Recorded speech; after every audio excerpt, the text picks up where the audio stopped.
This is every NBA team's realistic chances at the title, and I'll be giving each squad a letter grade for how realistic their shot at the title actually is. So let's begin right down at the bottom, and it's here in the F tier where I have 3 teams: the Brooklyn Nets, Washington Wizards, and the Utah Jazz. Now, all 3 of these teams are still very deep into their rebuilds. They've got some intriguing young talent making their way through, and there are definitely signs of progress when you look closely. But when it comes to actually competing for the championship this season, these 3 teams are just simply not even close to being in that position just yet. Now, that certainly doesn't mean the future isn't bright, because each of them is laying down the foundation to one day be in that conversation. But for right now, they're just too far away to be considered serious threats for a title run. Now we move on to the next tier, the D tier, and here I have 5 teams: the Bulls, Hornets, Suns, Kings, and the Pelicans. Now, on the surface, these teams are certainly better than the ones we just talked about in the F tier. But by better, I really just mean that they're more competitive, and in a strange way, that's actually not a good thing. Charlotte at least does still have a young core that could break out and change their future. But for Chicago, New Orleans, Sacramento, and Phoenix, the truth is there really isn't much to be excited about. Those 4 teams are all stuck in the middle, which is honestly the worst place to be in the NBA. You're not good enough to be a real contender, but you're also not bad enough to bottom out and actually land the kind of draft picks that can change a franchise. And for me, that's what makes the D tier the worst possible spot. At least with the F tier, you know what these teams are trying to do. They're tanking, setting themselves up for the future. But with these teams, they're just confusing, lacking any kind of a direction, as it's very difficult to see what these teams are actually trying to do. Now, moving into the C tier, I have 3 teams: the Boston Celtics, Indiana Pacers, and the Portland Trail Blazers. For Boston and Indiana, they're here for the exact same reason. Their best player suffered an Achilles tear, and will now have to miss the entirety of this upcoming season. And surprisingly, Portland's here for a very similar reason as well, waiting on the return of Damian Lillard, who suffered the same injury, although their situation as a whole is a little different. Because even if Portland are fully healthy, that team just isn't realistically good enough to be a championship threat. For the Celtics, this really feels like a gap year. They had to tear down a massive part of their championship core, trading away Drew Holiday and Kristaps Porzingis to Portland and Atlanta. And in return, they landed Anthony Simons and Georges Niang, who Niang isn't even on the team anymore. That's how quick the turnover has been in Boston this offseason. But they also signed Luka Garza and Josh Minot, both from Minnesota. The way I see it, Boston's plan is really clear: boost the value of these young guys to flip them into something much bigger when Jason Tatum returns. Or perhaps these guys could turn into a strong supporting cast, helping them to attack the 2026-2020 season head on. But in the meantime though,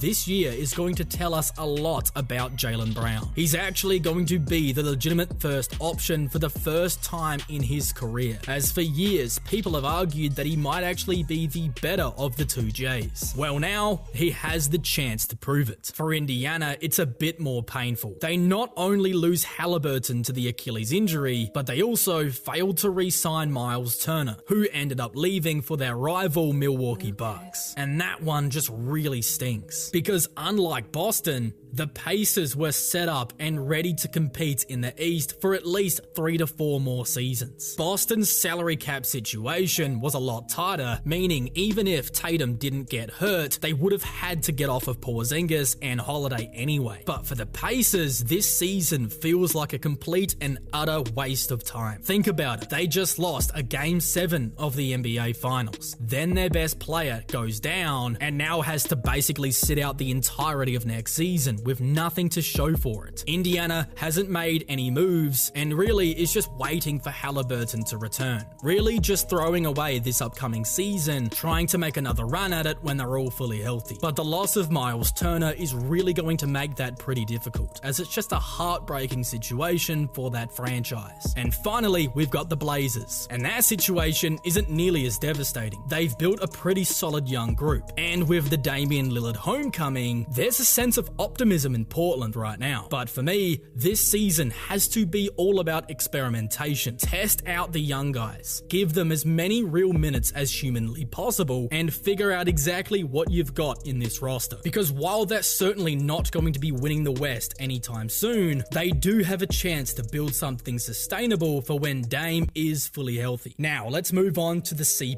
tier. Still in that C range, but with a little bump. And here I have 4 teams: the Orlando Magic, Miami Heat, Philadelphia 76ers, and the Toronto Raptors. Starting off with Orlando, because I know this one feels a little low for some people. Last season, they finished right at 500, 41-41, and that was while dealing with a ton of injuries. So the general idea is, once they're healthier, they're automatically going to be winning more games. And while that logic sounds nice, I think there is a little more to it. They went out and traded for Desmond Bane to fix their three-point shooting, which they desperately needed, but I actually think his presence could create another problem. Another massive issue Orlando had last season was figuring out how to share the touches between Paolo Banchero and Franz Wagner. And now you've just traded for another high usage guy. Offensively, I think it could be very clunky. And then there's the defensive side of the floor. Orlando's identity was built on their strong defensive lineup, but they just traded away KCP, who was one of their better defenders, and replaced him with Bane, who isn't exactly known for defense. So it looks like they might take a small step back there as well. Plus, the Wagner-Banchero dynamic is still something to watch. When Paolo was out, Franz looked like a star, averaging 26 points per game without Banchero. But when Paolo Banchero returned, those numbers dipped significantly. Wagner's skill set just doesn't translate well off ball, especially with his three-point shot still being inconsistent. So while I do think Orlando will improve record-wise, I just don't see it being as drastic as a leap as some are expecting. I think I've got them winning roughly 44 games this year, but they absolutely have a chance to prove me wrong once the season starts. But for right now, I do have them in the C+ tier. And to make it clear, I think they are the top of this group. Coming up next, I've got the Miami Heat. They added Norman Powell over the offseason, which is fine, but this is still a team that feels like the same old formula, built around Tyler Hero and Bam Adebayo. And honestly, this is a version of the Heat that for me has a clear ceiling. They're going to be competitive, sure, but at the best, I think they're just going to be a slightly above average team that just doesn't have enough juice to push beyond that. Then we have the 76ers, and honestly, I think they might be the hardest team to grade next season. Their range of outcomes is massive. Worst case scenario, they could get even worse than last year, but best case scenario, if Joel Embiid somehow comes back and looks good, then they could make it all the way to the Eastern Conference Finals. But realistically, the injuries just continue to pile up, and the chatter around Embiid's career doesn't sound encouraging. It's a really sad situation, because it feels like we've probably seen the last of his MVP level dominance. On the other side of things though, Philadelphia does have a really promising young core with Tyrese Maxey, Jared McCain, and the 3rd overall pick, VJ Edgecombe. That's a good collection of guys for the future, but the big question for the present is Paul George. He's still on the roster, but he's already sustained another injury and is doubtful to be available for the start of training camp. And if he ends up blocking minutes for Edgecombe, it could really slow down his development. So ranking Philadelphia is such a tough call. Embiid and Paul George could come back and look good, or we get a repeat to last season. They could legitimately finish anywhere, but I think I'm sticking with them being a middle-of-the-road team. Here at C+,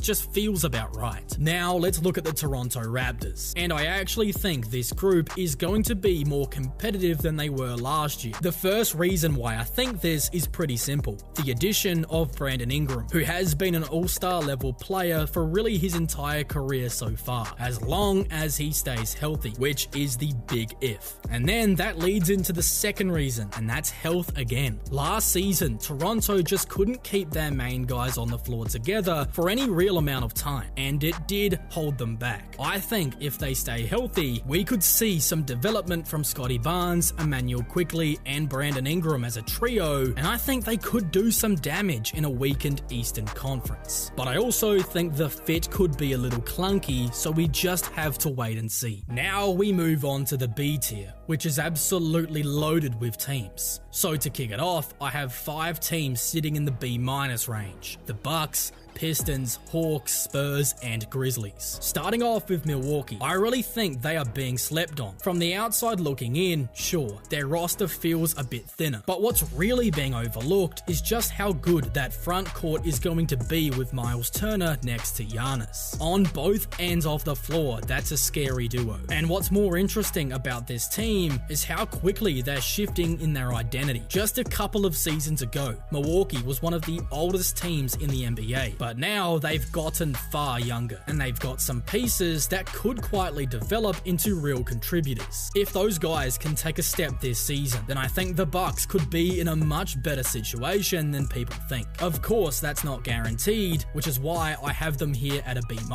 But with Giannis still putting up MVP level numbers, Milwaukee are always going to be a dangerous team once the playoffs begin. Now to Detroit, and this is one of the craziest stories from the whole of last season. The Pistons came completely out of left field and tripled their win total from the previous year. Literally the only team in NBA history to ever pull that off. Cade Cunningham took the superstar leap and put himself in the conversation as a top 10 player in basketball. And the way Detroit closed out last season was seriously impressive. If they can carry that kind of momentum into this year, pushing 50 wins isn't out of the question. Add to that the return of Jaden Ivey, who averaged over 17 points per game, and the backcourt between he and Cunningham could be one of the very best in basketball. Defensively, the team's loaded as well, with guys like Asua Thompson, Isaiah Stewart, and Jalen Duren forming a strong defensive backbone. I expect them to be really tough on that end, while being good enough offensively to win a ton of games in the East. Next up, I've got the Atlanta Hawks. They had one of the more aggressive off seasons of any team, and I think it is going to pay off. Bringing in Kristaps Porzingis gives Trae Young the best pick and roll or pick and pop partner he's had for his entire career. KP isn't just a floor spacing big man, he is a legit shooter from way out, and that's going to completely open up the floor in a massive way. Then you look at Dyson Daniels, who was last season's most improved player and had a real case for the defensive player of the year as well. And all of that makes him the perfect backcourt partner for Trae, balancing out Trae's offense with Dyson's elite defense. The return of Jalen Johnson will also be a big boost, while adding guys like Nickeil Alexander-Walker and Luke Kennard gives them reliable contributors coming off the bench, something they really didn't have last year. All in all, this Hawks team looks far better on paper, but the key is going to be health. KP and Johnson need to stay on the floor,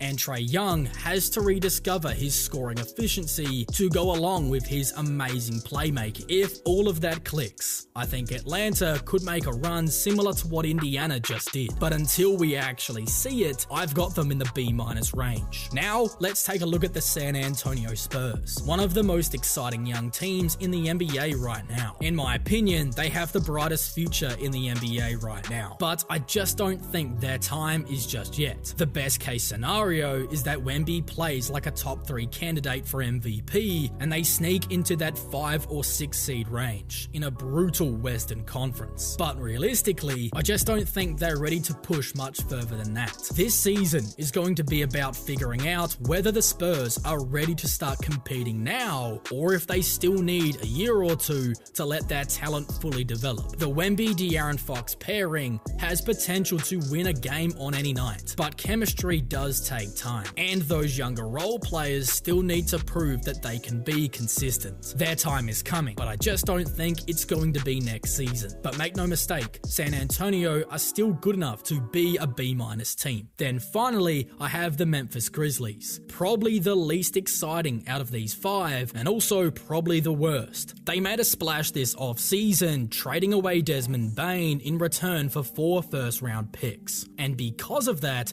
I think their name's going to pop up in rumors as we approach the trade deadline. I believe Memphis could absolutely go out and use those picks to trade for another star. But the real question with Memphis next season is far bigger than that. Do they actually believe in Ja Morant and the Jaren Jackson Jr. core? Or has it ran its course? Health has been a real issue with that tandem, as we saw them go as high as the 2 seed in the West, while also finishing as the 8 seed like they did last season. But no matter the seeding, Memphis have been constantly eliminated early in the playoffs. So I think this season has to be the year where Memphis figures out exactly whether or not they're good enough to compete in the West. And if not, I'd expect a retool to be happening over the offseason. Now, let's move on to the B tier. And here, I have 3 teams sitting at a B flat, the Warriors, Lakers, and Mavericks, and then one team a step above at B+, the Clippers. Starting off with Golden State, even though their off-season has basically been on pause since it started because of the Jonathan Kuminga contract situation, I still think they do belong here. Sure, they probably missed out on some good additions, but the difference maker has already arrived, Jimmy Butler. Before Jimmy showed up, Golden State were hanging on with a 113.9 offensive rating, a bottom 15 free throw rate, and just a 0.7 net rating. Absolutely a mediocre team. But with him, those numbers skyrocketed up to a plus 9.6 net rating, in the 99th percentile in free throw rate, and an offense clicking at 117.8 points per 100. Numbers of a legitimate championship threat. And then when Jimmy Butler and Steph shared the floor, things got even scarier offensively, all the way up to 120.9 points per 100. Then to simple it down even more, Golden State has a 23-7 all-time record with Jimmy Butler. And that isn't a fluke, because he patched every hole the team had before his arrival. From perimeter defense to half-court creation, he did it all without stepping on Steph's toes, actually making Curry better. Very quickly, it became one of the cleanest duos in the league. And even if this team is older and has some regular season hurdles, do you really want to come up against Steph and Jimmy healthy in a 7-game series? Absolutely not. Now the Lakers. On paper, LeBron and Luka together still feels like a 2K fantasy trade, but it's actually happened, and that alone keeps them firmly in the B tier. Offensively, they'll be fine with Luka, LeBron, Rui, and Austin Reeves, but the concerns come on the other end. Who exactly is their defensive stopper here? Ayton hasn't proven he can be that guy, and Marcus Smart, the guy they brought in to be that defensive guy, really hasn't been able to stay healthy in years. Still, Luka is gearing up for a revenge season, reportedly getting into the best shape of his life, which is just crazy because even an out-of-shape Luka was still better than 99% of the NBA last season, averaging 28 points a night on 53% effective field goal shooting in the purple and gold. Pair that with LeBron heading into year 23, and this team is far from bad, but defensively, they do have real question marks that need to be answered. Then we have the Dallas Mavericks. On paper, they do look like a contender, but the gap between their ceiling and floor is so wide. If Kyrie comes back healthy and Anthony Davis is healthy as well, then they could easily push up into the A tier. But if Kyrie doesn't come back or isn't quite himself, along with Anthony Davis struggling with injuries, then this team could really fall as low as C. But for right now, the B tier feels about right. Cooper Flagg is going to be the focal point early, with Dallas planning to throw him into as many uncomfortable spots as possible early in the season. And the main spot they want to try him out in is as the team's point guard, as head coach Jason Kidd did this with Giannis back in Milwaukee and hopes to have similar results here with Cooper Flagg. Defensively, with Anthony Davis at the 4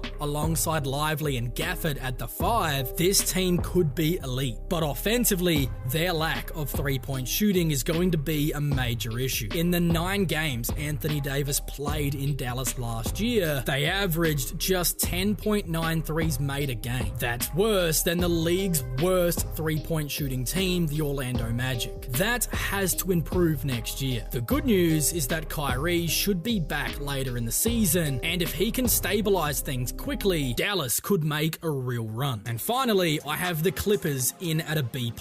No team was busier this offseason than the Clippers. They retained James Harden, added Brook Lopez, traded for John Collins, signed Chris Paul, and signed Bradley Beal for just $11 million after his son's buyout, which is insane value. Beal just never really fit in with the Suns, averaging 17 a game on 56% true shooting. But next to James Harden, he's going to get more touches and in rhythm. The addition of John Collins gives them an athletic 4, and Zubac quietly had a career year. 16.8 points, 12.6 rebounds, 1.6 blocks, and 6th in Defensive Player of the Year voting. Then, adding Brook Lopez gives them 48 minutes of solid center play, fixing one of their biggest weaknesses last year. Kawhi still looks like the guy when he's healthy, averaging 25 points a game on 60% true shooting in that first round series against the Nuggets. And for James Harden, he remains steady with 22.8 points a game, along with 5.8 rebounds and 8.7 assists on 50% effective field goal shooting. The question though with the Clippers is health. They're an old team that simply cannot afford to grind late in the regular season. So banking wins early in the year is going to be absolutely crucial. But if they're healthy, this roster has tremendous upside, and that's why they sneak above the rest at a B+.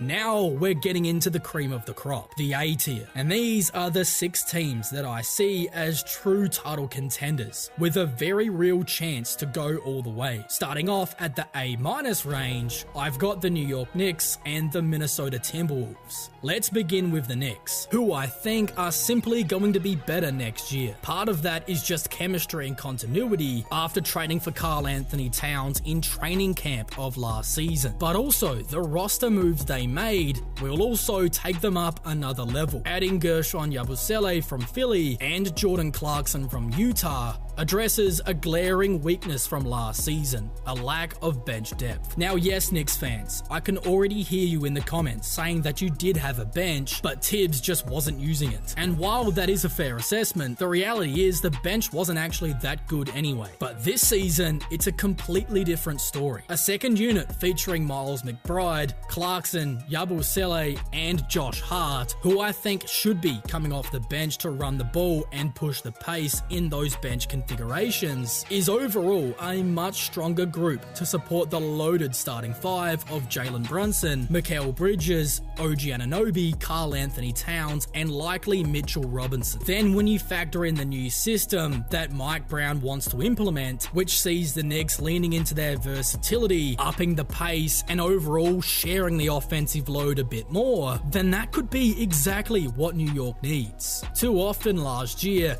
they fell into the Brunson-centric attack, and as good as he is, it did make them very predictable. So, spreading the offense around to Bridges, OG, and Towns makes them far more dangerous, because now the defense can't just lock onto one guy. Defensively, the Knicks were a problem in the playoffs after struggling in the regular season, and if they can carry that elite defense from day one, you're looking at a team that could really push for 60 wins in the East. Brunson should once again finish top 10 in MVP voting, and with Karl Anthony Towns alongside of him, New York has a foundation that's really only getting stronger. Then we have Minnesota, the other A- team. This group isn't drastically different from last season, but the biggest change is the loss of Nickeil Alexander-Walker and how they try and replace his production. Alexander-Walker gave them great perimeter defense, some ball handling, and solid shooting, all at a high level to come off the bench, so filling that role won't be an easy feat. But I do really like what we saw from Terrence Shannon Jr., especially in the conference finals against the Thunder last postseason. So much so that I think he can carve out a consistent off-the-bench role alongside of Jalen Clark and Rob Dillingham. The rest of the roster, though, is still intact, but the key is Anthony Edwards. His next step has to come as a playmaker. Scoring has never been the issue, but in that Thunder series, his decision-making was exposed. Defenses sped him up, he couldn't process quick enough, and his production then fell off. If he makes strides as a steady, smart playmaker, he could unlock a new level for the Wolves offense. Because let's be honest, defensively, I think they're already championship caliber, with Rudy Gobert and Jaden McDaniels holding down the fort. The title hopes really rest on Edwards becoming a complete offensive superstar, as he needs to take that playmaking leap. Now, let's move into the A tier proper, and here I have the Cleveland Cavaliers and the Houston Rockets. For Cleveland, I have them ranked as as the highest Eastern Conference team, even above New York, because I don't think last year's second round exit was about choking. It was certainly more to do with injuries, as Evan Mobley, Darius Garland, and DeAndre Hunter were all banged up. A fully healthy Cavs team should absolutely expect to be in the conference finals this season. Donovan Mitchell is playing at an MVP level, but the guy that I think can take them to the next stage is Evan Mobley. He already won the Defensive Player of the Year last season, while also averaging 18.5 points per game. And I think that could jump up to about 23 points per game this season, which would be massive. If that happens, he becomes their best player, and some people already think he is. Then you've got Darius Garland, who finally had a healthy season and was able to make the All-Star team, and at times he had stretches where he was Cleveland's best player. And that's the beauty of this Cavs team. They have multiple guys who can all look like their number one option for a stretch of the season. Offensively, they were the best team in the league, and defensively, they still hovered around the top 10, though it did slip off late in the season. Next year, they need to prioritize being a top 5 defensive team, especially if they're going to win a championship. Then there's Houston. With Kevin Durant now in the mix, this team is now fully ready to compete. Last year, they were already the 2 seed in the West with 52 wins, and that came without a true go-to scorer. KD instantly fixes that. Their defense was elite and carried them to many close games, but they lacked that closer. Despite that, Houston still won 59% of their clutch games, which is impressive. But now, give those late possessions to Durant, and that just changes everything. This alone could push them to 60 this season. And then when you add in the leap I expect from Amen Thompson, plus the steady pieces like Van Fleet, Şengün, Eason, Finney-Smith, Steven Adams, and Clint Capella, and they truly have all the pieces needed to go all the way. Now,